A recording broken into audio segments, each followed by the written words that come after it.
자, 우리 성경 보도록 하겠습니다. 골로새서 1장 13절에서 23절 말씀입니다. 골로새서 1장 13절에서 23절까지의 말씀입니다. 교독하고 마지막 절은 함께 읽도록 하겠습니다. 제가 먼저 읽겠습니다. 그가 우리를 흑암의 권세에서 건져내사 그의 사랑의 아들의 나라로 옮기셨으니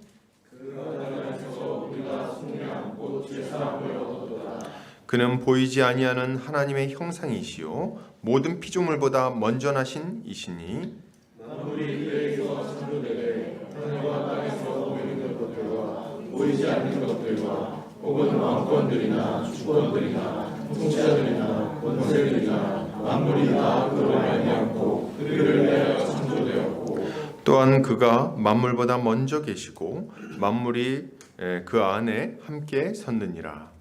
그는 몸인 교회의 머리시라. 그가 근본이시요 죽은 가운데서 먼저 나신 이시니 이는 친히 만물의 이름이 되려 하시며 아버지께서는 모든 충만으로 예수 안에 거하게 하시고 그의 십자가의 피로 화평을 이루사 만물 곧 땅에 있는 것들이나 하늘에 있는 것들이 그로 말미암아 자기와 화목하게 되기를 기뻐하시니라.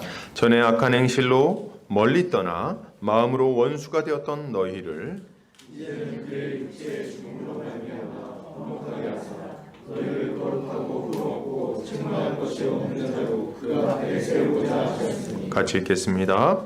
만일 너희가 믿음으로 거하고 터 위에 굳게 서서 너희 들은 바 복음의 소망에서 흔들리지 아니하면 그리하리라. 이 복음은 천하 만민에게 전파된 바요 나 바울은 이 복음의 일꾼이 되었노라. 아멘. 골로새서 1장 13절에서 23절까지 아들의 나라로 인도하신 주라는 제목으로 말씀 보도록 하겠습니다. 이 시대는 복음의 진리를 가볍게 여기는 시대입니다. 물론 제가 이렇게 말하는 것은 교회에서 복음이 필요 없다고 막 말한다는 얘기를 하는 것은 아닙니다. 교회는 언제나 복음을 중요하다고 얘기해 왔고 복음을 전파해야 된다고 얘기해 왔어요. 그런데 문제는 뭡니까? 그렇게 말을 하면서도 정작 복음의 진리를 제대로 풀어서 자세히 설명하는 일은 현저하게 적기 때문입니다. 많은 경우에 복음을 예수천당, 불신지옥 수준에서 가르치면서 넘어갑니다. 자세히 예수 그리스도가 어떤 분이신지, 그분이 우리를 위해 죽으신 그 십자가의 죽음이 어떤 의미인지, 그 결과로 우리에게 일어난 일은 무엇인지, 교회는 그 십자가 복음으로 어떤 삶을 살아가야 하는지, 정말 다루어야 될 많은 내용들이 있는데도 불구하고 그렇게 자세히 다루지 않는 것들을 우리가 보게 됩니다. 그리고 더 안타까운 점은 그나마도 이렇게 좀 예수천당 불신지옥 이 정도 수준에서 전하는 복음이나마도 자주 가르치지 않는다는데 좀 문제가 있어요. 그러니까 예수님에 대해서 언급하는 것이 1년에 손에 꼽는 숫자로 이렇게 언급하는 경우가 많이 있는 거죠. 그럼 대부분의 시간은 뭘 얘기합니까? 잘 먹고 잘 사는 법, 어떻게 해야 우리가 좀 복 받는가, 뭐 이런 이야기들을 하는데 할애하는 것을 보게 됩니다.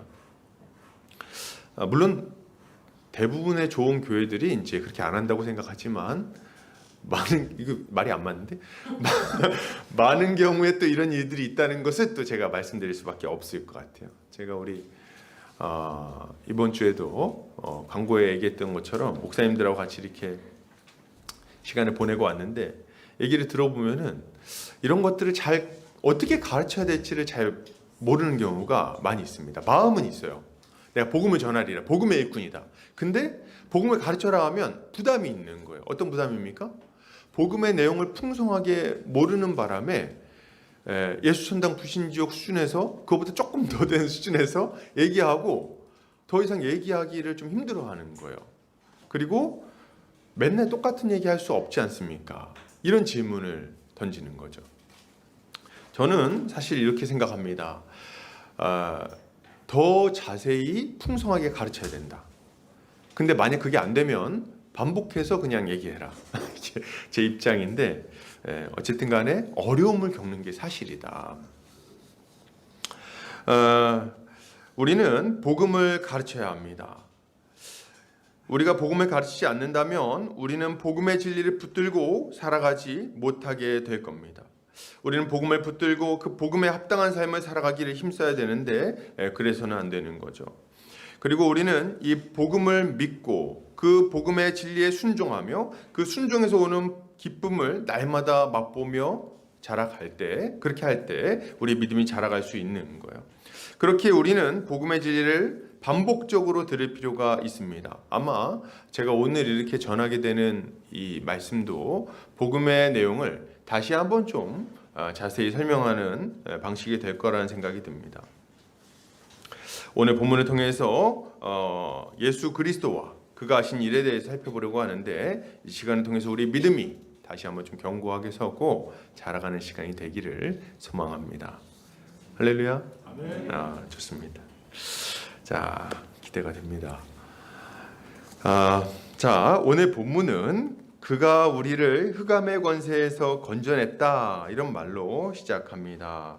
9절 한번 읽어볼까요? 13절. 자, 시작. 그가 우리를 흑암의 권세에서 건져내사 그의 사랑의 아들의 나라로 옮기셨으니. 흑암의 권세에서 건져내사 이렇게 얘기를 하죠. 이것은 뭘 전제하는 말입니까? 이것은 우리가 전에 흑암의 권세에 사로잡혀 있었다는 것을 이야기하고 있는 거예요. 그죠? 우린 전에 흑암의 권세 아래 있었던 거죠. 여러분, 권세라고 표현하는 이유가 뭘까요? 흑암의 권세, 이 권세라는 표현을 쓰는 이유가 뭘까요?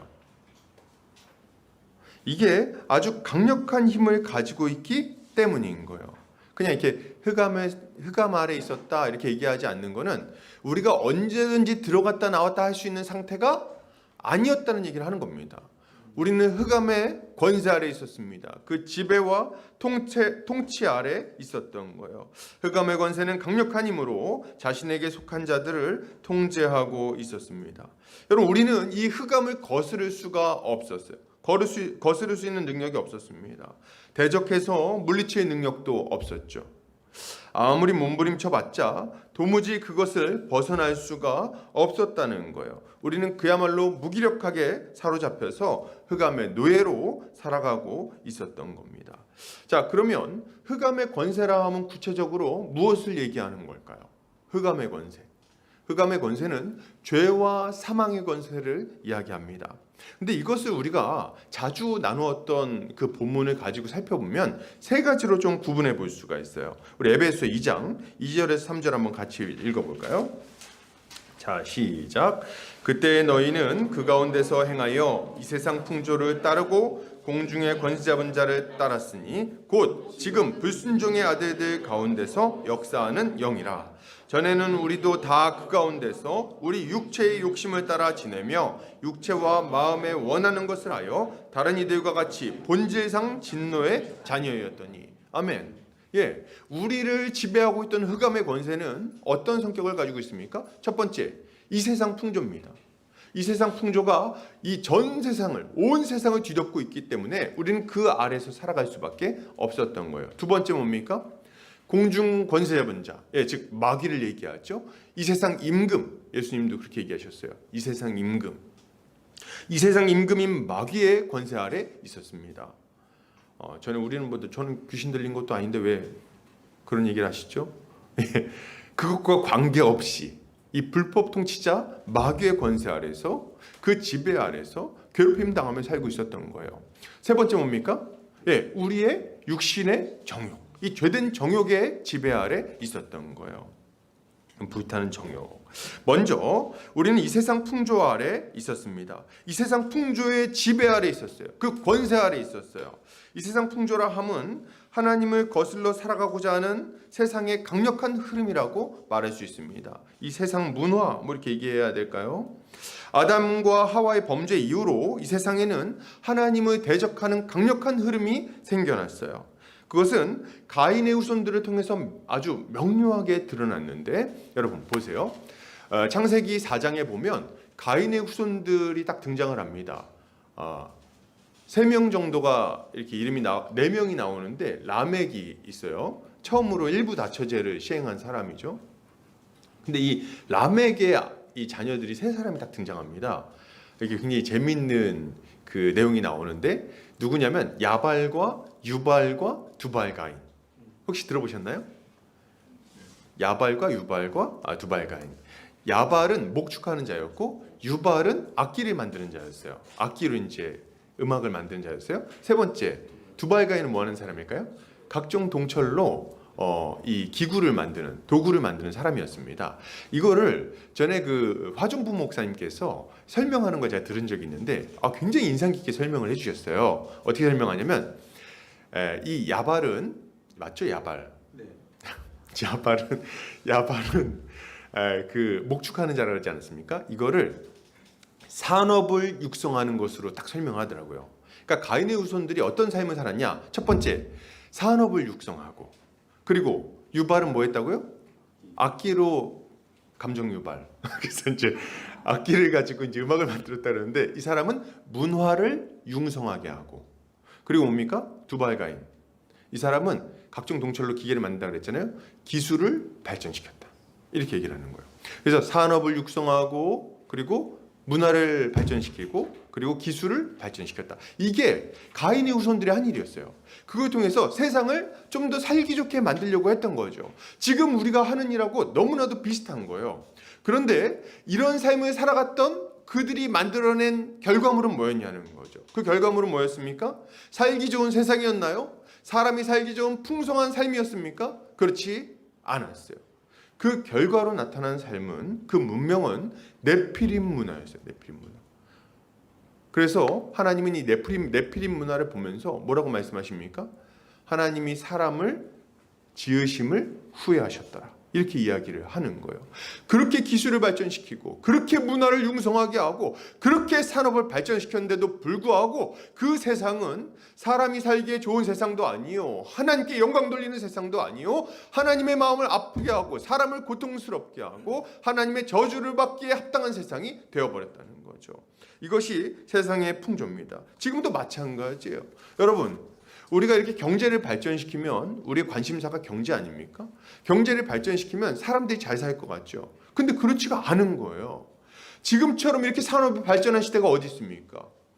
콤바인 뭐 이런 걸로 아는 농사 기구랑 그런 거밖에 없어요. 콤바인, 쟁기는 아니잖아요. 그죠? 이렇게 콤바인 또 뭐 있어요?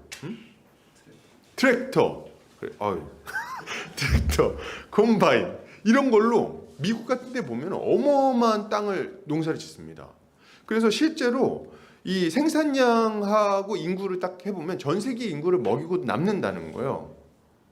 근데도 불구하고 어떤 결과가 나타납니까? 세상은 계속해서 부익부빈익빈이 심화됩니다. 굶어 죽어가는 사람들이 많아요. 수만 명의 사람들이 날마다 굶어 죽어가고 있는 거예요. 이게 어떻게 된 거죠? 우리나라도 마찬가지죠. 지금 뭐 몇만 불 시대 막 이렇게 하지 않았습니까? 우리가 지금 경제적으로 보면 80년대, 90년대에 비해서 훨씬 더 잘 사는 시대일 거예요.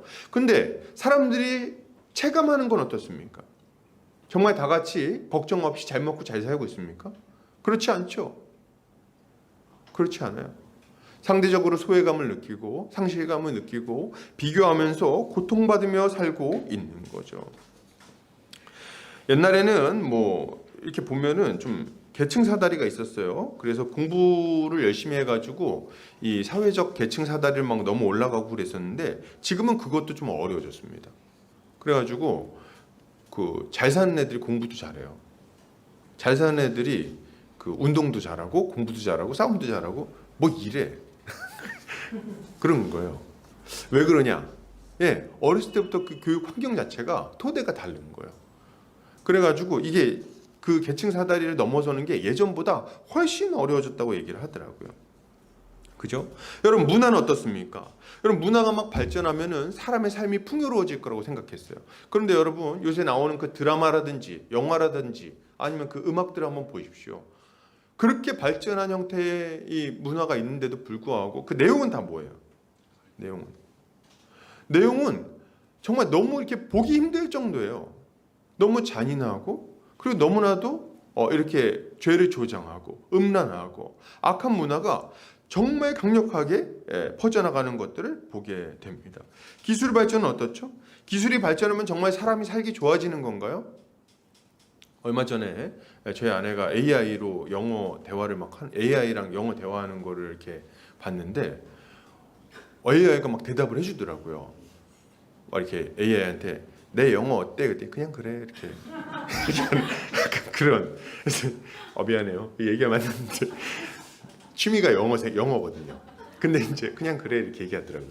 그래서 이제 영어로 이렇게 막 대화를 하는데 얘가 너무 대답을 약간 섬찟할 정도로 잘하더라고요. 그걸 볼 때 이제 좀 저희 아내가 보고 약간 무서웠나 봐요. 그래서 자기야 너무 무서워 이렇게 얘기를 하더라고요. 그랬더니 AI가 또 그걸 듣고 죄송해요. 무섭게 할 생각은 없었어요. 이렇게 얘기를 하는 거예요. 제가 그걸 보면서 진짜 무섭더라고요. AI 발전. 정말 AI 발전이 우리에게 번영을 가져다 줄까요? 많은 과학자들과 이 지도자들이 그것을 걱정합니다. 도리어 이게 너무 발전이 빨라서 좀 우려된다. 이런 의견들이 많은 거예요. 여러분, 이게 지금 세상의 풍조인 거죠. 여러분, 우리는 이런 경험이 이미 있어요. 과학 기술이 극도로 발전하고 산업이 육성화돼서 그리고 인간의 이성이 극도로 발달돼 가지고 모두가 살기 좋아질 거라고 생각했던 그때에 일어난 일이 뭔지를 우리는 이미 경험했습니다. 그때 무슨 일이 일어났습니까? 세계 1차 대전과 2차 대전이 일어났어요. 그때 이후로 인간 이성에 대한 불신이 시작된 겁니다. 여러분, 지금도 마찬가지예요. 우리가 이런 것들을 발전시키면 더 좋아질 것 같지만 이 세상 풍조는 우리를 점점 더 안 좋은 방향으로 끌고 가게 되는 거죠. 더 죄를 짓고 하나님을 대적하는 방향으로. 또한 우리는 공중 권세분자 마귀의 지배 아래 살아가고 있었습니다. 마귀는 지치지 않는 열심으로 일하고 있죠. 이것은 어떤 귀신 들린 사람들의 이야기를 하는 것은 아니에요. 어떤 몇몇 무당이라든지 이런 사람들만 귀신의 지배 아래 있는 게 아니라는 거예요. 마귀는 이 세상 속에서 악한 문화를 형성해내고 사람들의 마음이 죄로 기울어지도록 유혹하며 계속해서 온갖 종류의 악한 일들을 통해 사람들을 괴롭히고 있는 거죠. 마귀는 자신에게 속한 자들을 멸망으로 끌고 가고 있어요. 마귀는 폭군이에요. 폭군. 강력한 폭군입니다. 자신에게 속한 자들에게 결코 기쁨과 평안을 가져다 주지 않아요. 마귀는 자신의 백성들을 기만하고 괴롭히면서 기뻐합니다. 사람들을 자기 마음대로 괴롭히다가 마침내는 영원한 멸망으로 끌고 들어가는 거죠. 우리 사랑하는 형제자매님들, 우리는 마귀의 실체를 부정하면 안 됩니다. 영적인 존재가 있습니다. 마귀는 지금도 살아서 역사하고 있어요. 하나님만 살아서 역사하시는 게 아니라 마귀도 부지런히 돌아다니면서 사람들의 마음을 미혹하고 있습니다. 고린도후서 4장 4절 한번 같이 읽어볼까요? 자, 시작. 그 중에 이 세상의 신이 믿지 아니하는 자들의 마음을 혼미하게 하여 그리스도의 영광의 복음의 광채가 비치지 못하게 함이니 그리스도는 하나님의 형상이니라. 아멘. 사람들이 왜 복음을 못 받아들이는지 아십니까? 제가 이제 어저께 아들이랑 잠깐 대화를 했는데 아들이 저한테 궁금했는지 물어보더라고요. 아빠, UFO는 뭐야? 이렇게 물어보더라고요. UFO. 그래서 미확인 비행물체. UFO는 뭐야? 이렇게 물어보더라고요. 그래서 제가 이제 UFO는 UFO지? 이렇게 하면서 이제 그거는 외계에서 온 어떤 생명체는 아닐 거야. 이런 얘기를 해줬어요. 물론 이제 저희 아들이 이렇게 물론 나도 그걸 믿진 않는다. 아주 이렇게 얘기하면서 이제 얘기를 하긴 했는데 궁금해하는 거 그건 뭐야 그럼? 근데 말이죠. 제가 이런 생각을 했어요. 제 아들한테도 얘기를 했는데 사람들이 있잖아요. 무수히 많은 증거와 무수히 많은 증인들이 있는 예수 그리스도의 부활에는 관심도 갖지 않고 믿지도 않는데 어디 제대로 증거도 없고 증인도 없는 UFO에 대해서는 얼마나 쉽게 받아들이는지 거기에 얼마나 많은 관심을 쏟는지 예수님 믿으라 그러면 그렇게 철저하게 거절하는 자들이 미확인 비행물체 혹은 옛날 그 조상님이 어떻게 했더니 귀신 이야기 이런 거는 얼마나 쉽게 받아들이는지 몰라요. 답답한 노릇이죠. 답답한 노릇이에요. 왜 이런 일이 일어납니까? 왜 진리를 붙드는 일에는 이렇게 더디고 이 비진리와 잘못된 것들을 붙드는 데는 빠를까요? 그 이유가 있어요. 우리를 혼미하게 하는 영이 있는 것입니다. 이 세상 신이 믿지 않는 자들의 마음을 혼미하게 하여 그리스도 영광의 복음의 광채가 비치지 못하게 만드는 거예요. 그런 일이 지금 일어나고 있는 거죠. 또한 우리는 우리 육체의 욕심을 따라 죄의 지배를 받으며 살아가고 있었습니다. 로마서에서 바울은 이렇게 말합니다. 로마서 1장 24절에서 27절 같이 한번 읽어볼까요? 자, 시작. 그러므로 하나님께서 그들의 마음에 정욕대로 더러움에 내버려 두사 그들의 몸을 서로 욕되게 하셨으니 이는 그들이 하나님의 진리를 거짓 것으로 바꾸어 피조물을 조물주보다 더 경배하고 섬김이라 주는 곧 영원히 찬송할 이시로다. 아멘. 이 때문에 하나님께서 그들을 부끄러운 욕심에 내버려 두셨으니 곧 그들의 여자들도 순리대로 쓸 것을 바꾸어 영리로 쓰며 그와 같이 남자들도 순리대로 여자 쓰기를 버리고 서로 향하여 음욕이 부리듯 하며 남자가 남자와 더불어 부끄러운 일을 행하여 그들의 그릇 때문에 상당한 보응을 그들 자신이 받았느니라. 아멘. 바울은 하나님께서 죄 가운데 살아가는 자들을 그 마음의 정욕대로 내버려 두셨다고 다 이야기합니다. 하나님이 그들의 죄성을 강력하게 제어하거나 즉각적으로 심판하지 않으시고 그냥 그렇게 살아가라고 내버려 두신 거예요. 자, 네 마음대로 살아봐봐. 그런데 이렇게 하신 이유가 있어요. 이유가 뭐냐면 사람들이 하나님을 대적했기 때문입니다. 하나님을 알만한 게 보이는데도 불구하고 에이 하나님이 어디 있어? 하나님 있으면 나와보라 그래. 나한테 한번 얘기해보라 그래. 그럼 내가 믿어볼게. 뭐 이렇게 얘기하면서 온갖 종류의 우상의 마음을 뺏겨버린 거예요. 그러니까 하나님 어떻게 하십니까? 그래? 그럼 네 마음대로 한번 살아봐. 그러고 딱 손을 놔버린 거예요. 그 순간부터 일어난 일이 뭐냐? 자신의 유익을 위해서, 쾌락을 위해서, 자기 자신을 위해서, 자기 영광을 위해서 자기 인생 전체를 드리기 시작한 겁니다. 근데 그 결과가 뭐였냐니까 쾌락을 추구해서 간 그 끝에는 동성애가 기다리고 있었던 거예요. 그래서 원래 뭐 남자와 여자가 이렇게 성관계를 하면서 이렇게 기쁨을 막 누리지 않습니까? 쾌락을 얻지 않습니까? 근데 그것도 하나님이 정하신 범주 안에서 이걸 누려야 되는데 그 범주 바깥으로 막 나가는 거예요. 근데 하나님이 정하신 범주 바깥으로 나가는 것에서 만족하지 않고 이제는 극단적으로 가서 하나님이 그냥 너무나도 뚜렷하게 보여준 남자와 여자 이 구별마저도 무너뜨리면서 이렇게 쾌락을 추구하게 된 겁니다. 이게 동성애예요. 동성애는 하나님을 거슬러 쾌락을 추구하다가 이웃과 자기 자신을 파괴하는 극단적인 형태의 죄입니다. 사람들은 결국 이 지경까지 나아가게 되는 거죠. 근데 여러분 여기서 한 가지 주목할 게 있어요. 동성애가 죄입니다 이렇게 얘기하는 걸로는 여러분 충분하지 않아요. 왜냐면 우리 중 대다수는 동성애가 아니기 때문에. 그럼 동성애가 아니면 괜찮은 겁니까? 죄의 유혹이 우리를 붙들고 있는 게 아닌가요? 아니요. 그렇지 않아요. 하나님이 정하신 순리를 거슬러서 하나님의 법을 거슬러서 살아가는 영리적 삶 전체가 바로 하나님을 거스르는 죄악에 순종하는 삶이라고 할 수 있는 거예요. 여러분 하나님은 우리에게 순리가 무엇인지 알려주셨어요. 율법을 통해서. 순리가 뭡니까? 하나님을 섬기고 그리고 이웃을 사랑하는 삶. 이웃을 사랑한다 할 때는 뭡니까? 부모에게 공경하고 그리고 이웃을 사랑하며 미워하지 않고 살인하지 않고 그리고 또 뭐예요? 거짓말하지 않고 도둑질하지 않고 이웃의 것을 탐내지 않는 삶. 이게 우리 주님이 우리에게 주신 순리적 삶 아닙니까? 근데 이 순리적 삶을 거슬러서 막 살아가는 거예요. 부모에게 불순종하고 그리고 부부간에 신실하지 못하고 그리고 이웃을 사랑하지 않고 도리어 미워하고 죽이려고 하고 시기하고 원망하고 거짓말하고 그리고 온갖 종류의 탐심으로 이웃의 것을 탐내고 말이죠. 이게 뭡니까? 이게 죄의 지배를 받는 사람들의 모습이에요.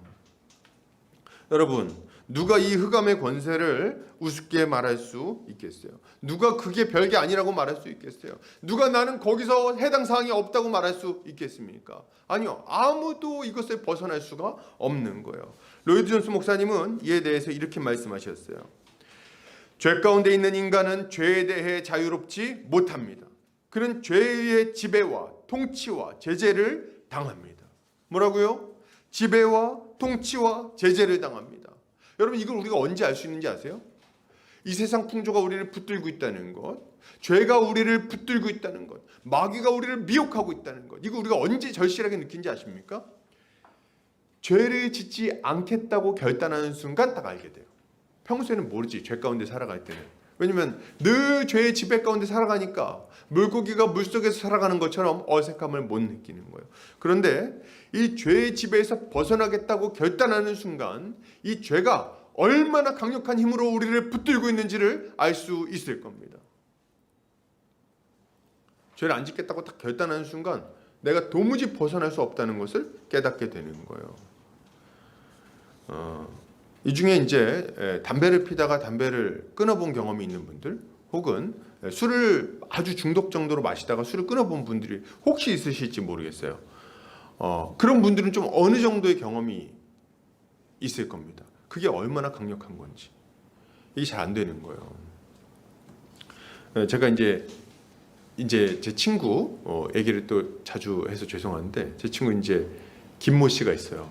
근데 이제 김모 씨가 고등학교 때 약간 알코올 중독 기구가 있었어요. 술을 너무 좋아했죠. 지금은 이제 아닙니다. 지금 신실한 집사님이에요. 근데 이제 그때는 술 중독이었어요. 그래가지고 고등학교 때 이제 저를 만나면은 늘 담배를 막 하루에 2갑씩 피고, 담배를 2갑까지 오버할까요? 아무튼 엄청 많이 피고, 술도 너무 많이 마셨어요. 거의 몇 병씩 마시고 그랬어요. 근데 이제 술을 너무 많이 마시다 보니까 위장에 이렇게 구멍이 난 거예요. 그래가지고 얘가 병원에 갔더니 술 당장 끊으라고 하면서 약을 처방받은 거예요. 그리고 약을 받아가지고 돌아와서 소주 한 병을 원샷했어요. 그대로. 그래가지고 막 떼굴떼굴 구르고. 그 정도로 이 술에 사로잡혀 있었거든요. 근데 이거를 끊어보려고 해도 끊을 수가 없는 거예요. 절대로 끊을 수가 없는. 그 얼마나 강력한지. 생각해 보세요. 이것 때문에 배가 아파가지고 막 죽을 지경이 됐는데도 그걸 마실 수밖에 없는 그 강력한 힘. 근데 예수를 믿고 이제 끊었죠. 거의 한 달 만에 끊었을 거예요. 대단하죠. 아무튼 간에 죄는 이런 강력한 힘이 있다는 거죠. 누구든지 죄를 거슬러서 살아보려고 한다면 즉각적으로 그 강력한 권세를 실감하게 될 겁니다. 그리고 이렇게 외치게 되겠죠. 로마서 7장 24절 같이 읽겠습니다. 자, 시작. 오호라 나는 공고한 사람이로다. 이 사망의 몸에서 누가 나를 건져내랴. 아멘. 이게 우리의 솔직한 고백이 될 수밖에 없는 거죠. 여러분, 이것이 우리가 처해 있는 상황이었습니다. 만약 하나님께서 우리를 그냥 내버려 두셨다면 우리에게는 어떠한 소망도 기대할 수 없었을 거예요. 우리는 이 땅에서 고통 가운데 살아가며 죄의 열매를 맺다가 결국에는 하나님의 심판을 받아 완전히 망할 수밖에 없었던 겁니다. 그러나 자비로우신 우리 하나님은 이런 우리를 내버려 두지 않으셨어요. 할렐루야. 우리 하나님이 그 내버려 두셨으면 어쩔 뻔했습니까? 근데 안 내버려 두셨죠. 오늘 본문에서는 뭐라고 말합니까? 자, 13절. 자, 시작.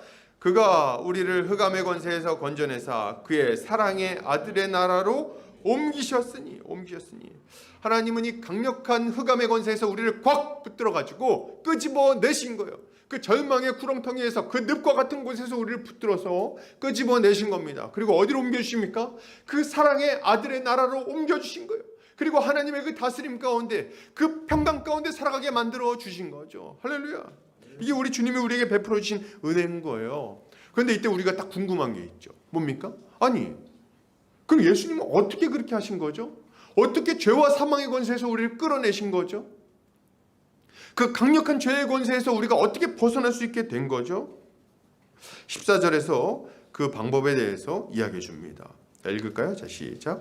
그 아들 안에서 우리가 속량 곧 죄사함을 얻었도다. 아멘. 여러분, 속량이 뭘까요? 속량. 복음의 기초에서 배우셨죠? 속량이 이거 몇 명 지금 배우고 있는 분들한테 확인해 봐야 되나요? 자, 순간 긴장이 되죠? 속량 물어보지 않겠습니다. 제가 시험에 들까 봐. 속량이 뭡니까? 속량은 값을 치르고 종이나 노예 상태에 있던 자를 다시 되사온다는 의미를 가진 단어예요. 그러니까 옛날에 전쟁포로가 된다든지 막 그러면은 끌려가잖아요. 그래서 노예성 같은 데 끌려가서 막 이렇게 고생하고 하는데 그 몸값을 지불하는 겁니다. 그 가문이나 이런 데서. 그래가지고 그 사람들을 되사오는 거예요. 이거를 이제 속량이라고 부르는 겁니다. 그리고 이게 그때 치르는 값을 속전이라고 불러요. 근데 이 속량을 이제 지불해서 노예를 되사온다는 의미인데, 지금 이 말은 뭐냐면 그리스도께서 우리의 속량이 되어 주심으로 우리가 이 사망의 권세에서 벗어나 자유를 얻게 되었다는 것을 이야기하고 있는 거예요. 방금 전에 어디 있었다 그랬죠? 죄와 사망의 지배 아래, 그 권세 아래, 그 노예로 살아가고 있었다고 말하지 않았습니까? 그런데 예수 그리스도가 우리의 몸값을 지불하심으로 우리가 그 권세에서 벗어나 자유로운 자가 되었다는 이야기를 하고 있는 거예요. 이제 하나님의 백성이 되었죠. 이 속량은 누구에게 지불됐습니까? 마귀가 아니에요. 하나님께 지불되었습니다. 하나님이 받으셔야 할 그 속량이 완전히 지불이 된 거예요. 그리하여 우리는 하나님의 것이 된 것입니다. 할렐루야. 그리스도는 우리 대신 우리의 몸값을, 우리의 영혼의 값을 지불해 주셨습니다. 우리는 그 값을 지불할 능력이 없었어요. 우리 몸값을, 우리의 죄값을 치를 그런 능력이 없었습니다. 우린 영적으로 완전히 파산한 자였어요. 하나님이 받으실 만한 의를 행하지도 못했고 우리의 죄값을 지불하기 위해서 형벌을 받을 수도 없었습니다. 하나님이 요구하시는 그 속량의 수준이 너무나도 크기 때문에 우리는 도무지 그 값을 치를 수가 없었던 거예요. 우리에게는 영원한 멸망만이 기다리고 있었던 겁니다. 그런데 예수 그리스도께서 우리를 위하여 자기 자신을 속량으로, 속전으로 내어주셨어요. 자기 자신을. 그렇게 함으로 우리에게 살 길이 열리게 된 것입니다. 그리스도는 우리의 죄값을 치르기 위하여 우리 대신 저주의 죽음을 죽으셨어요. 하나님의 형벌을 대신 담당하신 거죠. 나무에 달려서 헬라인이나 유대인이나 모든 사람이 혐오할 만한 모습으로 비참한 죽음을 죽으신 거죠. 여러분, 예수님이 죽으신 것은 자신의 죄값을 치르기 위한 것이 아니었습니다. 예수님은 죄 없는 분이었어요. 그런데 왜 그렇게 저주스러운 죽음을 죽을 수밖에 없었죠? 우리가 그 죽음을 죽어야만 했는데 우리 대신 그 죽음을 죽으신 겁니다. 히브리서 기자는 이렇게 말합니다. 히브리서 2장 14절에서 15절입니다. 같이 읽겠습니다. 자, 시작. 자녀들은 혈과 육에 속하였음에 죽음을 통하여 죽음의 세력을 잡은 자, 곧 마귀를 멸하시며 또 죽기를 무서워함으로 한평생 되어 종로를 당하는 모든 자들을 모아주려 하심이니. 아멘. 우리 주님이 원하신 건 뭡니까? 우리 주님이 하고자 하신 일은 뭐예요? 죄와 사망의 권세 아래서 고통스럽게 살아가는 자들을 놓아 자유롭게 만들어주고 싶었던 거예요. 영리에 사로잡혀서 이 영리로 말미암은 영리적 삶에서 비롯되는 그 많은 고통, 그 벗어날 수 없는 고통스러운 삶에서 우리가 좀 자유롭게 되기를 바라신 거죠. 하나님이 우리에게 주신 그 순리대로 살아가면서 예비하신 복을 좀 누리기를 바라셨다는 거예요. 그러니까 우리 주님 보실 때 얼마나 답답했을까요? 생각해 보세요. 마귀는 너무 끔찍한 존재 아닙니까? 마귀는 우리를 멸망으로 끌고 들어가는 존재잖아요. 더러운 존재 아닙니까? 우리를 괴롭히는 것을 즐거워하는 존재 아닙니까? 근데 그 지배 아래서 고통당하고 괴롭힘당하고 마음대로 그냥 우리를 좌지우지하고 그 아래서 고통당하는 우리를 보셨을 거 아니에요. 죄는 우리의 인생을 파괴합니다. 망가뜨립니다. 부모에게 거역하면 어떤 일이 일어나요? 부모님과 관계가 깨지겠죠. 부모의 이 권세 아래서, 부모의 이 권위 아래서 안전하고 또 충만하게 살아가는 이 모든 삶을 잃어버리게 될 거예요. 그죠? 좋은 관계 가운데 사랑을 누리는 이 삶을 잃어버리게 될 거예요. 이웃을 사랑하고 이웃과 함께 살아갈 때 누리는 그 모든 안정감과 기쁨과 풍성함을 잃어버리게 될 겁니다. 영리적 삶을 살면. 거짓말을 하면 그동안 쌓아왔던 모든 신뢰를 잃어버리게 될 거예요. 이웃의 것을 탐내면 자신의 가지고 있던 것까지 잃어버리게 될 겁니다. 음행을 하면 안전했던 가정이 무너지고 사랑했던 관계가 다 깨지게 될 거예요. 영리적 삶은 우리의 인생을 고통스럽고 아주 비참한 것으로 만들게 될 겁니다. 근데 우리가 거기에 사로잡혀 살아갔잖아요. 여러분, 그냥 인터넷에 한번 쳐보세요. 얼마나 많은 불륜 커플이 있는지. 인터넷에 좀만 살펴보세요. 얼마나 거짓말이 횡행하고 있는지. 남자와 여자가 얼마나 서로 원망하고 부모 세대와 자녀 세대가 얼마나 서로 원망하면서 살고 있는지. 민주당과 국민의힘이 얼마나 싸우고 있는지. 여러분, 한번 보세요. 얼마나 그 다툼과 원망과 시기와 질투가 가득한지 말이에요. 근데 우리가 거기서 벗어났다는 거예요. 어떻게 해요? 예수 그리스도가 우리의 속량이 되어 주심으로. 할렐루야. 우리 주님이 그것을 바라신 겁니다. 이것이 우리가 받은 은혜예요. 이것이 믿는 자들에게 주어지는 은혜입니다. 예수 그리스도가 자신의 몸으로 말미암아 속량을 지불하심으로 우리에게 베푸신 그 은혜인 거예요. 지금도 누구든지 이 은혜를 받고자 한다면 값없이 부어주시겠다고 약속하고 계신 거죠. 계시록 22장 17절 같이 한번 읽겠습니다. 자, 시작. 성령과 신부가 말씀하시기를 오라 하시는도다. 듣는 자도 오라 할 것이요 목마른 자도 올 것이요 또 원하는 자는 값없이 생명수를 받으라 하시더라. 아멘. 예, 목마른 자도 오라, 듣는 자도 오라, 원하는 자는 누구든지 오라. 그에게 값없이 생명수를 주리라 약속하시는 거죠. 우리는 이런 은혜를 베풀어 주신 하나님께 감사하며 그에게 합당한 감사와 찬양을 올려드려야 할 것입니다. 이러한 삶을 살아가는 성도님들 되시기를 주의 이름으로 축복합니다. 아멘. 그냥 사실 이 얘기는 제가 설교 때 굉장히 많이 했던 얘기인 것 같아요. 근데 얘기할 때마다 좀 좋다는 생각이 들어요. 여러분 얼마나 좋습니까? 하나님의 은혜 생각하면 할수록. 여러분 우리가 왜 거룩한 삶을 살아가야 되는지가 여기에 다 나와 있는 거예요. 이제 흑암의 권세 아래 있지 않습니다, 여러분. 이제 영리적 삶에서 벗어나세요. 그건 어리석은 삶이에요. 우리 주님이 우리 자유케 하셨으니 자유를 누려야죠. 자, 계속해서 보겠습니다. 사도 바울은 이제 우리를 속량하신 그분이 어떤 분이신지, 그가 하고자 하시는 일이 무엇인지에 대해서 이제 말씀을 해주십니다. 자, 보세요. 15절에서 17절 같이 한번 읽어볼까요? 자, 시작. 그는 보이지 아니하는 하나님의 형상이시요 모든 피조물보다 먼저 나신 이시니 만물이 그에게서 창조되되 하늘과 땅에서 보이는 것들과 보이지 않는 것들과 혹은 왕권들이나 주권들이나 통치자들이나 권세들이나 만물이 다 그로 말미암고 그를 위하여 창조되었고 또한 그가 만물보다 먼저 계시고 만물이 그 안에 함께 섰느니라. 아멘.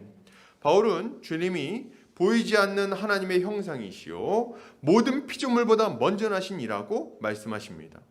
여기서 주의해야 될 것은 주님이 모든 피조물보다 먼저 나셨다는 이 표현을 주님이 첫 번째 피조물이라는 말로 오해하면 안 되겠어요. 주님은 피조물이 아니십니다. 주님이 어떤 분이십니까? 하나님이세요. 창조주 하나님이시다. 주님이 보이지 않는 하나님의 형상이라는 표현은 하나님의 형상대로 창조된 피조물이라는 말이 아니라 도리어 주님이 성부 하나님을 우리에게 선명하게 보여주시는 성자 하나님이라는 것을 말하고 있는 거예요. 예수님은 하나님이십니다.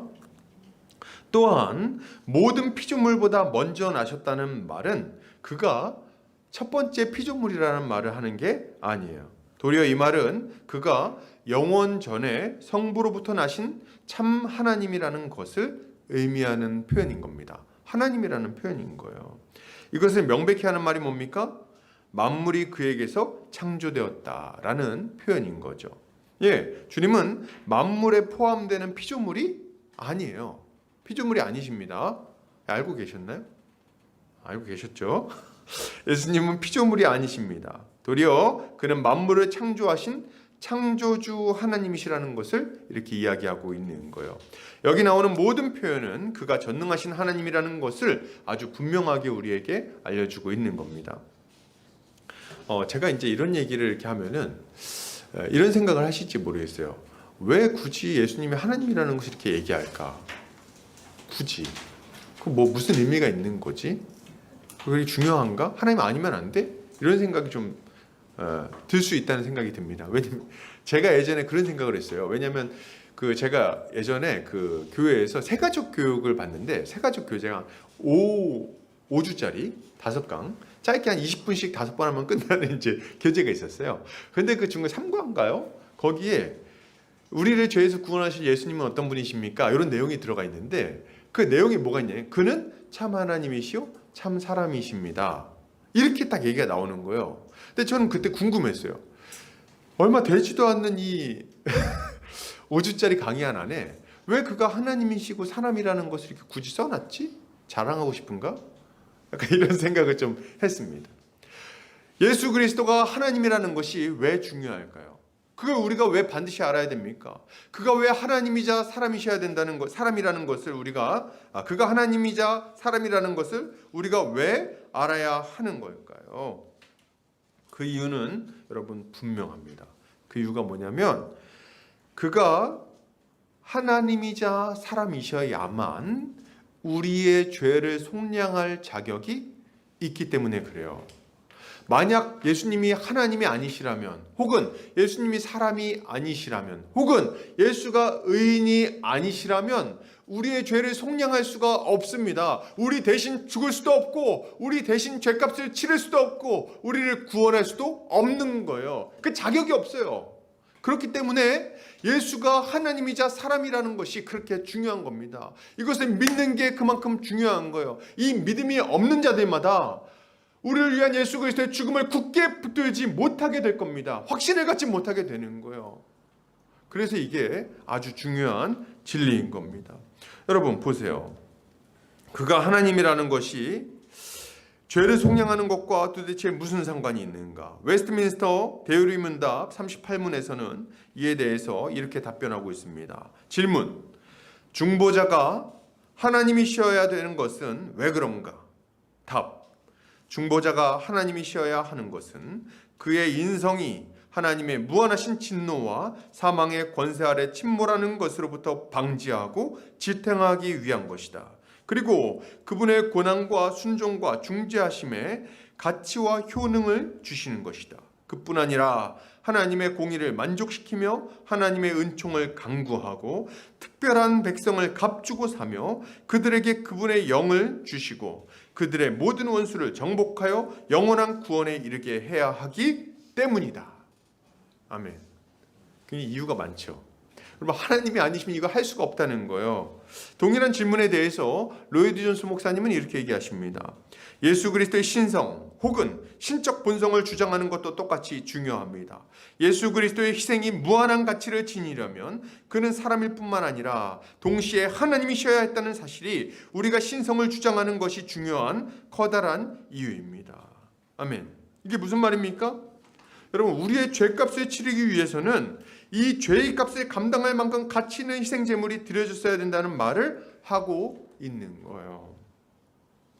여러분 우리는 우리의 죄에 대해서 너무 가볍게 생각하는 경향이 있어요. 죄가 별것 아닌 것처럼 생각하는 경우가 많다는 거예요. 그래가지고 전도하다가 우리가 다 죄인 아닙니까? 거짓말도 하고 죄인이죠. 이렇게 얘기했을 때 저는 그게 그렇게 큰 죄라고 생각하지 않습니다. 이런 얘기를 하는 이유가 죄를 그렇게 무겁게 생각하지 않기 때문에 그렇습니다. 그런데 죄는 하나님 앞에서 한없이 무거운 거라는 것을 우리가 다시 한번 생각할 필요가 있어요. 모든 죄는 하나님 앞에서 한없이 무거운 것입니다. 죄는 그 종류도 중요하지만 그 죄를 누구에게 지었는지도 너무나도 중요해요. 모든 죄는 우리가 예를 들어서 형제를 때리고 형제에게 거짓말하고 이렇게 죄를 지었다고 해도 그러한 죄도 하나님의 법을 어긴 것이기 때문에 하나님께 대한 죄입니다. 이게 이해가 되시나요? 이해되셨나요? 네. 죄는 사람에게 짓는 것이기도 하지만 하나님께 짓는 죄이기도 한 거예요. 그래서 우리가 죄에 대해서 배상할 때 구약을 보면은 하나님께 제물을 드리는 동시에 사람에게도 배상을 하는 겁니다. 두 가지가 다 필요한 거예요. 죄는 창조주 하나님에게 짓는 죄입니다. 그렇기 때문에 문제가 심각해요. 여러분 제가 이거 복음의 기초에서도 얘기를 했는데 만약에 제가 우리 형제 중에 한 명을 규민 형제 앞에 있으니까 미안해요. 규민 형제를 이렇게 한 대 팍 때렸다고 해보죠. 그럼 뭡니까? 네, 상해죄, 폭행죄가 될 거예요. 그래서 감옥에서 한 며칠 있다가 나오면은 또 이렇게 보상금 주면은 아마 풀려나게 될 겁니다. 근데 만약에 제가 로마 황제한테 가서 너 이렇게 생겼어, 팍! 그럼 어떻게 될까요? 로마 황제 혹은 미국 대통령 이렇게 그럼 어떻게 되겠습니까? 그러면은 그냥 일반 상해죄가 적용되는 게 아닐 거예요. 그러니까 지금같이 이렇게 사람은 평등하다 이런 시대에도 대통령 때리면요 일반 상해죄가 적용이 안 되는 겁니다. 국가원수 모독죄 이런 게 적용이 돼요. 로마 황제를 때리면 어떻게 되겠어요? 그때는 이제 자, 끌고 가 하면 이제 사자밥이죠. 사자 먹이 뭐 이런 거. 근데 사람인 인간 황제에게 죄를 지어도 그 죄가 말할 수 없이 무거운 것인데 전능하신 하나님께 죄를 범한다면 그 죄의 무게는 어떻겠습니까? 그것이 아무리 작은 죄라 할지라도 감당할 수 없을 정도로 무겁게 되어버리는 거예요. 하나님은 무한히 크신 분 아닙니까? 무한히 영광스럽고 높으신 분이잖아요. 그러니까 그분께 죄를 범하는 순간 그게 거짓말이든 미워하는 것이든 원망하는 것이든 모욕하는 것이든 관계없이 무한한 무게를 가진 죄가 되어 버리는 겁니다. 그래서 하나님 앞에 영원한 저주를 받게 되는 거예요. 그런데 말이죠, 제가 이런 얘기를 설명을 할 때마다 드는 생각인데, 제가 이렇게 얘기를 하니까 아유 그렇지, 우리가 거짓말했을 때 하나님이 그렇게 아주 그냥 화를 내시지 뭐 이렇게 생각할지 모르겠어요. 근데 실제 우리가 짓는 죄가 그렇게 가볍습니까? 그거밖에 없나요? 거짓말 몇 개 한 거? 아니요. 우리의 죄는요 실제로 또 무거워요. 그러니까 죄는 죄가 엄청 무지막지한 죄가 많습니다. 여러분 아마 지금 우리가 이렇게 옆에 보면요 깔끔하죠. 하얀 옷 입고 오고 뭐 이렇게 좀 얼굴도 하얗고 괜찮 착해 보이고 그죠? 괜찮아 보이죠. 근데 만약 누군가 우리의 과거를 다 펼쳐서 볼 수 있다면, 우리의 속마음을 딱 펼쳐서 열어서 볼 수 있다면, 우리가 어떤 존재인지 알게 된다면 그럼 어떨까요? 그래도 지금 우리 옆에 이렇게 앉아 있을 수 있을까요? 아니요. 우리를 한없이 혐오하고 가까이 있기도 싫을 거예요. 우리 안에 있는 그 끔찍한 죄들을 목격한다면 결코 우리 옆에 있지 않을 겁니다. 예, 근데 우리 하나님이 모든 것을 다 알고 계신 거예요. 그러니 어떻게 이것을 가볍게 얘기할 수 있겠습니까? 여러분 죄가 이렇게 심각한 것이다 보니까 하나님의 진노가 그냥 해결되지가 않는 거예요. 그냥 죽는 걸로는 죄값이 충분하지가 않은 거예요. 이 영원하신 하나님의 진노를 감당할 수가 없다는 거예요. 아무리 애를 써도 사람의 목숨으로는 그게 되지 않는 겁니다. 죄값으로 충분하지 않아요. 이것은 죄인이 영원토록 지옥에 떨어져도 여러분 해결되지가 않는 겁니다. 해결이 안 되니까 영원히 있는 거예요. 이게 죄의 무게입니다. 그러면 이 문제를 해결하기 위해서는 어떻게 해야 됩니까? 어떻게 해야 되죠? 양이나 염소가 지금 도무지 해결할 수가 없는 거예요. 어떤 사람을 죽여서 해결될 문제도 아닌 거예요. 왜냐면 그 사람은 죄인이니까. 안 돼. 이 문제를 해결하기 위해서 필요한 건 뭡니까? 하나님이 용납하실 만한, 하나님이 가치 있게 여기실 만한 그 무한한 가치를 지닌 재물이 드려져야만 하는 거죠. 그게 누구십니까? 하나님이신 예수 그리스도신 거예요. 오직 예수 그리스도만이 우리의 그 무지막지한 죄를 담당하여 하나님의 진노를 누그러뜨릴 수 있는 겁니다. 그분만이 가치 있는 재물인 거예요. 자, 그런데 오늘 예수 그리스도를 설명할 때 한 가지 더 중요한 표현을 사용합니다. 18절 중간, 죽은 자들 가운데서 먼저 나시니 라는 표현을 써요. 예, 이 표현이 왜 중요합니까? 이 표현은 그가 죽었었다는 것을 알려주는 표현이기 때문에 중요합니다. 다른 말로 하면 우리 주님은 완전한 하나님이신 동시에 어떤 분이신 겁니까? 완전한 사람이신 거예요. 완전한 사람이셨다. 예수께서 우리를 속량하기 위해 오신 하나님이신 동시에 우리 주님은 완전한 사람이셨어요. 우리 주님이 하나님이시라는 것만 강조했을 때는 두 가지 문제가 있습니다. 뭡니까? 하나님은 우리를 대표해서 우리를 대신하는 죽음을 죽을 수 없다는 것이고, 그러니까 하나님이니까 사람을 대신할 수 없는 거예요. 하나님이기만 하면. 또 하나 뭡니까? 하나님은 우리 대신 죽음을 맛보실 수가 없다는 점입니다. 이 두 가지 문제점이 있어요. 첫 번째 뭐라고요? 하나님이니까 우리를 대표할 수 없어. 두 번째 뭡니까? 하나님이니까 죽을 수 없어. 이 두 가지 문제가 있는 거예요. 그래서 이 땅에 오신 중보자는 반드시 하나님이신 동시에 사람이셔야 되는 겁니다. 이것이 그리스도가 동정녀 마리아에게 나심으로 사람이 되신 이유인 거예요. 외인그루뎀은 이렇게 얘기합니다. 만약 예수님이 사람이 아니셨다면 그는 우리들과 같은 처지에서 죽으실 수 없었을 것이요, 우리에게 부여될 형벌도 담당할 수 없었을 것이다.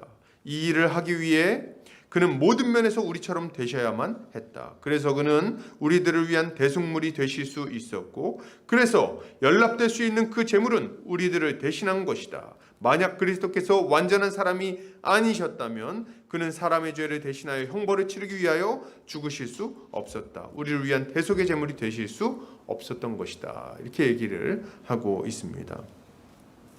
자, 히브리서 기자는 이렇게 말합니다. 히브리서 2장 9절, 좀 졸린데 같이 한번 큰 목소리를 읽어볼까요? 자, 시작. 오직 우리가 천사들보다 잠시 동안 못하게 하심을 입은 자, 곧 죽음의 고난 받으심으로 말미암아 영광과 존귀로 관을 쓰신 예수를 보니, 이를 행하심은 하나님의 은혜로 말미암아 모든 사람을 위하여 죽음을 맛보려 하심이라. 아멘. 무슨 말입니까? 그리스도는 우리를 위해 죽음을 맛보셔야 했기에 사람이 되셨다는 말을 하고 있는 겁니다. 여러분, 참 하나님이신 예수 그리스도는 동시에 참 사람이셨어요. 그가 참 사람으로 이 땅에 오신 이유는 우리 대신 죽음을 맛보시기 위함이었습니다. 우리를 대신하여 드려지는 제물이 되기 위해 참 사람으로 이 땅에 오신 거예요. 우리 주님은 우리를 대신하여 십자가에 달리심으로 우리에게 임해야 할 하나님의 저주를 대신 담당하신 거죠. 할렐루야. 여러분, 오늘 본문은 이것을 강조하고 있습니다. 예수 그리스도는 우리를 속량하셨습니다. 그런데 그가 우리를 속량하실 수 있는 이유가 뭔지 아십니까? 그는 영원하신 하나님이자 우리를 위해 죽음을 맛보실 수 있는 사람으로 오셨기 때문입니다. 오직 한 분 예수 그리스도만이 이 자격을 가지셨습니다. 예수 그리스도를 믿는 자들만이 그 유익을 누릴 수 있습니다. 천하 만민의 구원을 얻을 만한 다른 어떤 이름도 우리에게 주지 않으셨습니다. 여러분이 그렇게 가볍게 여기고 버리는 그 예수 그리스도만이 우리의 죄를 용서할 수 있는 유일한 중보자가 되시는 것입니다. 여러분, 이것을 믿고 예수 그리스도를 굳게 붙들고 믿음으로 살아가는 성도님들 되시기를 주의 이름으로 축복합니다. 이게 우리가 붙들어야 될 진리인 거예요. 계속해서 보겠습니다. 그러면 이렇게 우리를 위하여 십자가에 죽으신 하나님의 아들 예수 그리스도는 어떤 일을 이루신 걸까요? 그는 죽은 자들 가운데서 먼저 부활하셨고 높이 들려 하나님 보좌 우편에 앉으셨습니다. 죽으실 뿐만 아니라 살아나셨고 하나님 보좌 우편에 오르사 만물을 다스리는 주의 지위에 오르신 거죠. 그리고 약속하신 성령을 보내셔서 교회를 세우시고 친히 교회의 머리가 되셔서 교회를 다스리고 계신 겁니다. 할렐루야. 자, 이거를 우리가 한번 볼까요? 우리 20절 한번 같이 읽어볼까요? 자, 시작. 그가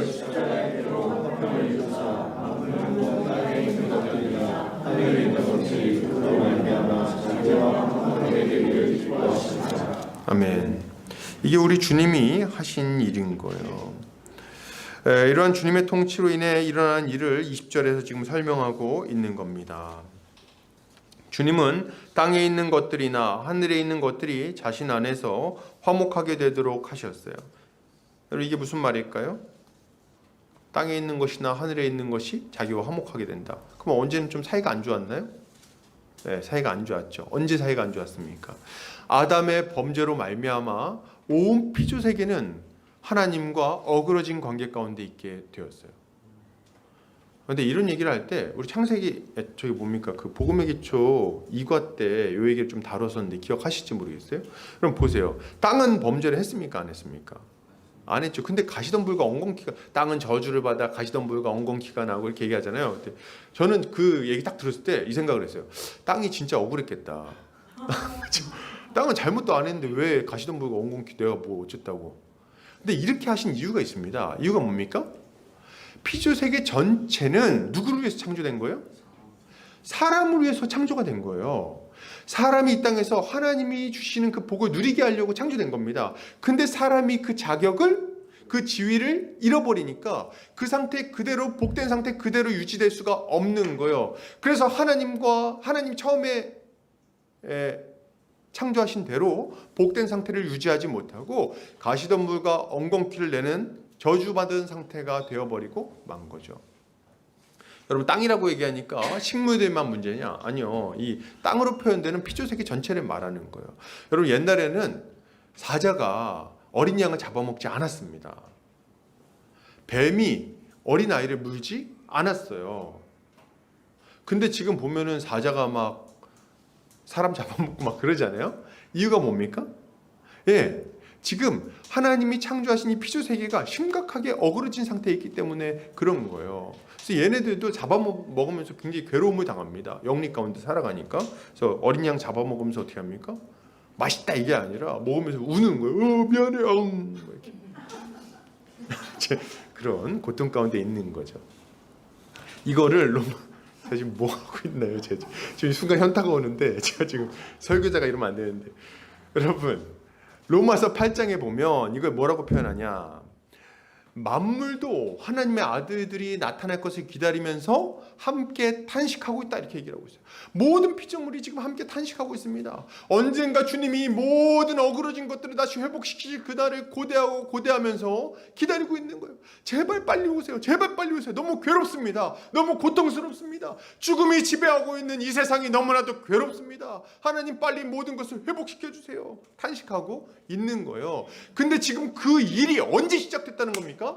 예수 그리스도가 이 땅에 오심으로 시작됐다는 이야기를 하는 거예요. 예수가 오셔서 만물을 회복시키는 작업을 시작하셨습니다. 그 일을 시작하셨어요. 그 일을 여러분 어떻게 시작하셨습니까? 하나님을 대적하는 자들을 불러서 거듭나게 하심으로, 그 십자가 복음으로 거듭나게 하심으로 하나님의 백성이 되게 하셔서 이제 하나님 나라가 회복되게 하시는 겁니다. 그 일을 시작하셨어요. 그 일을 지금도 진행하고 있는 겁니다. 물론 만물이 회복되는 상태에 이른 것은 아니에요.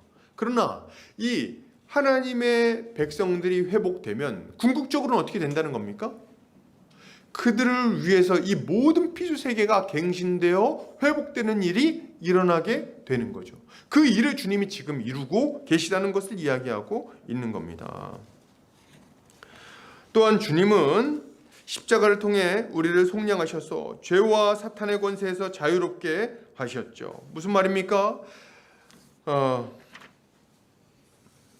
주님은 이게 지금 너무 멀리 갔군요. 다시. 우리 주님은 만물을 다시 처음 창조하셨을 때의 복되고 질서 있는 상태로 회복시키고 계신 거예요. 21절에서 22절 이것을 위해서 우리 주님이 하신 일 딱 등장하죠. 21절 22절 같이 읽겠습니다. 자, 시작. 전에 악한 행실로 멀리 떠난 마음으로 원수가 되었던 너희를 이제는 그의 육체의 죽음으로 말미암아 화목하게 하사 너희를 거룩하고 흠없고 책망할 것이 없는 자로 그 앞에 세우고자 하셨으니. 아멘. 우리는 전에 악한 행실로 멀리 떠나 있던 자들이었죠. 마음으로부터 하나님과 원수되어 있던 자들이었어요. 하나님은 죄인들에 대해서 진노하고 계셨으며 죄인인 우리들도 하나님에 대한 적개심으로 불타고 있었습니다. 존 스토튼 목사님은 이에 대해서 이렇게 설명을 하고 있으세요. 실제로 우리는 하나님의 원수였으며 마음으로 하나님께 적의를 품었다. 하지만 이 적대감은 양편이 모두 가지고 있었다. 하나님과 우리 사이의 장벽은 하나님에 대한 우리의 반항과 이 반항으로 말미암은 하나님의 진노에 의하여 생겨났다. 아멘.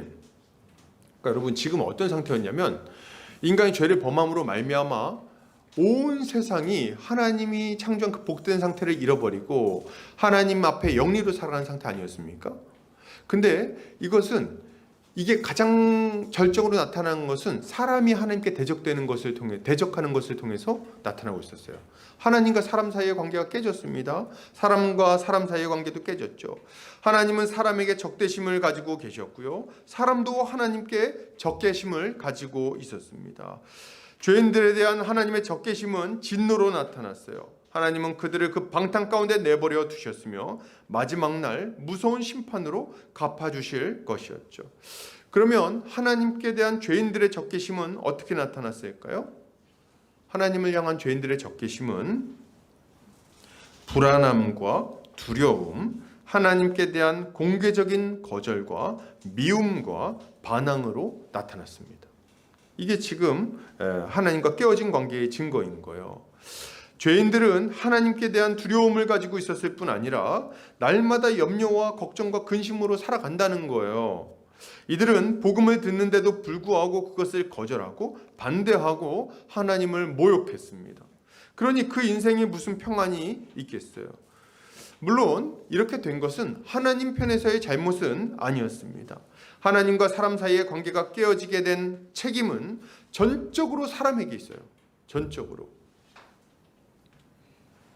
그리고 중요한 것은 죄인들을 향한 하나님의 적개심이 풀어지는 것이 중요한 겁니다. 그래서 제가 지금 이제 우리의 상태가 어떠합니까? 하나님과 우리가 서로 적개심을 가진 상태입니다. 이렇게 얘기했을 때 상태는 그런 상태인데 우리의 적개심이 풀어지는 것은 별로 중요하지 않습니다.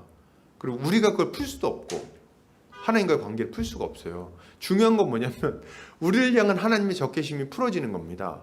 이게 왜 그러냐면 여러분 우리가 하나님한테 적개심을 가져도요 할 수 있는 게 없어요. 뭐 하나님 보시기에 얼마나 이게 무력한 일입니까? 하늘에다 주먹질하는 것밖에 더 됩니까? 하나님 어디 있습니까?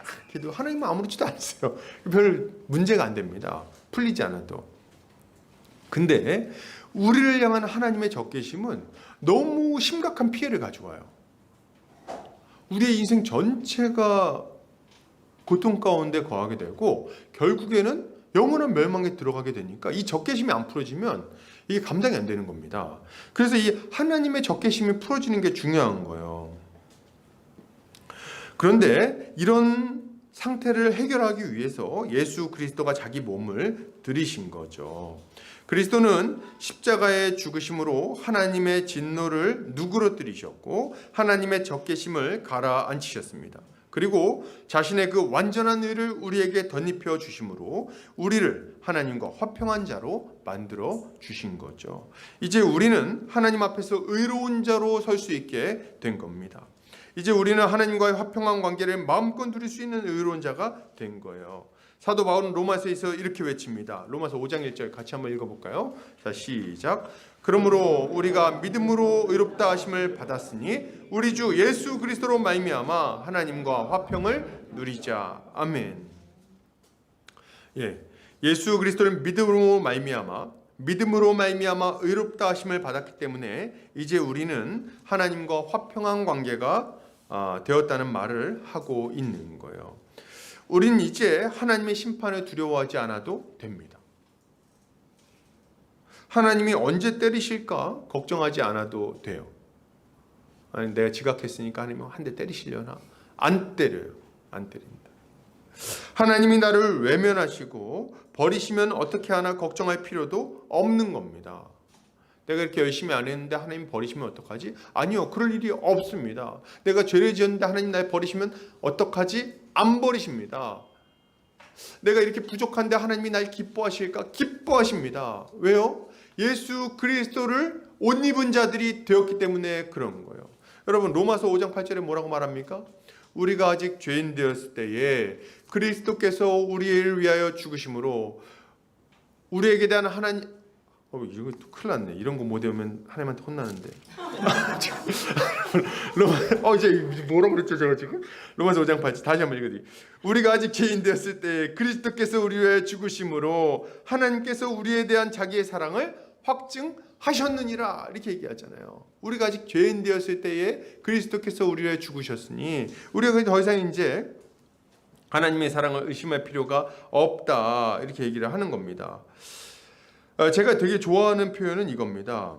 10절 11절 제가 한번 읽어드릴게요. 요거 한번 읽어드리고 싶었어요. 곧 우리가 원수 되었을 때에 그의 아들의 죽으심으로 말미암아 하나님과 화목하게 되었은즉 화목하게 된 자로서는 더욱 그의 살아나심으로 말미암아 구원을 받을 것이니라.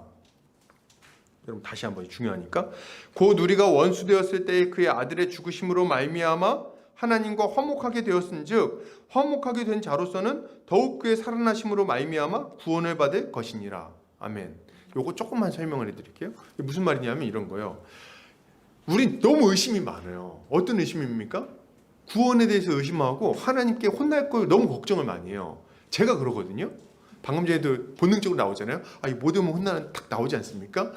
이게 우리가 그런 사람들이에요. 그래가지고 뭐 예를 들면 이웃과 싸운다든지 뭐 부모에게 불순종한다든지 혹은 뭐 거짓말했다든지 나도 모르게 뭐 음행을 했다든지 그러면 딱 생각합니다. 난 죽었다. 하나님 나 같은 놈을 사랑하겠어? 난 끝났어. 하나님 저주를 또 받으면 어떡하지? 버림받으면 어떡하지? 두렵단 말이에요. 근데 거기다 대놓고 사도 바울이 하는 말이 뭐냐면, 야, 이 바보야, 네가 옛날에 하나님 앞에 그토록 끔찍한 죄를 짓고 하나님의 원수가 돼가지고 행할 때도 너를 위해서 아들 내어줬잖아. 예수님을 보내줬잖아. 네가 멀쩡할 때 내주셨어? 아니잖아. 원수 됐을 때 내주지 않았냐? 그래서 너를 구원해 주셨잖아. 그런데 이제 하나님의 자녀가 된 네가 죄를 지었다고 널 버리시겠니? 그래서 너를 쳐가지고 그냥 지옥으로 던져버리시겠니? 이렇게 말씀하고 있는 거예요. 할렐루야. 이게 이해가 되셨나요? 저 이 얘기를 좀 깊이 생각했으면 좋겠어요. 여러분, 하나님은 우리를 막 버리고 야, 내가 너를 위해서 아들까지 줬는데 그딴 식으로 해? 가만 안 두겠다. 이렇게 하시는 분이 아니라는 거예요. 그런 분이 아니에요. 우리의 부족함에도 불구하고 예수 그리스도를 내어주셨는데 이제 의로운 자가 되었는데 얼마나 더 주시겠습니까?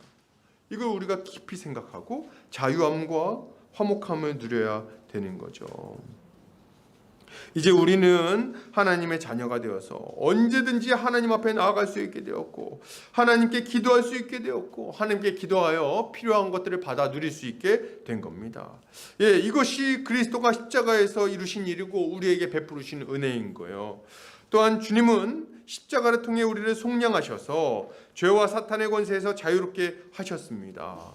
이게 무슨 말입니까? 아까 전에 제가 말씀드렸죠. 우리 인생이 왜 망가진다고요? 너무 분명해요. 죄 때문에 망가지는 거예요. 죄 때문에 인생이 괴로운 거예요. 나 잘 살고 싶은데 안 되는 이유가 뭡니까? 맨날 보면은 옛날 드라마 같은 거 보면 그러잖아요. 못된 놈들이 와가지고 어머니 제가 이제 정신 차렸습니다. 이렇게 해놓고 나서 또 이상한 짓 하잖아요. 드라마 안 보셨나요? 옛날 드라마 보면 맨날 그러고 있다. 그리고 맨날 제가 잘못했습니다. 그러고 와가지고 또 도박에 손대고 또 술 중독되고 또 못된 짓거리 하고 이게 그런단 말이죠. 이게 왜 그러냐고. 야, 너도 어떻게 그럴 수 있어? 그럼 뭐라 그럽니까? 나도 내가 왜 이런지 몰라. 뭐 이런 얘기를 하는 거예요. 못 벗어났다 이거지. 그래가지고 또 괴로운 삶을 사는 거예요. 근데 말이죠. 예수님이 하신 일이 뭐냐면 거기서 우리를 건져내신 거예요. 그렇게 살아갈 수밖에 없는 이유는 죄의 권세가 우리를 꽉 붙들고 사탄의 권세가 우리를 꽉 붙들고 이 세상 풍조가 우리를 강력하게 휘몰아쳐 가니까 꼼짝 못하고 흘려가는 거예요. 이러면 안 되는데, 이러면 안 되는데, 이러면 안 되는데, 이러면 안 되는데 이러고 있는 거죠.